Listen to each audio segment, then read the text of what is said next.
আজকে যে মুড়ির সাথে গুড়ও দিছে, ভালো হইছে, আজকে ভালোই জমবে নি। অনেকে তো এখনো খাওয়া শুরুই করেনি, তোমার খাওয়া এত দ্রুত শেষ হলো কিভাবে?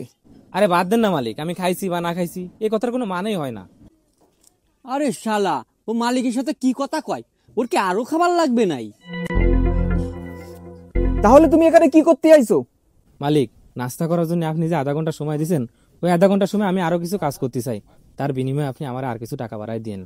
বাহ, লেবার তো তোমার মতোই হওয়া উচিত। আচ্ছা ঠিক আছে, ওই পাশে 1000 ইট ফালানো আছে, ওই ইটগুলো সুন্দর করে সাজায় রাখো, আর তার বিনিময়ে তোমাকে আমি কিছু টাকা বাড়াই দেবো। হ্যাঁ মালিক, আমি এক্ষুনি কাজ শুরু করে দিচ্ছি। হ্যাঁ যাও যাও। শোনো, যাই দেখো তো ও খাবার খাইছে না ফেলাই দিছে। যদি দেখো খাবার ফেলাই দিছে, ওর কানের পরে একটা লাগাই দিবা। আর এক্সট্রা যে কাজ করতেছে এর জন্য কোনো টাকা দেওয়া হবে না। ঠিক আছে মালিক, আমি এখনই যাচ্ছি। নাস্তা শেষ, এখন তো 20 মিনিট আছে, একটা ঘুম দিয়ে নি।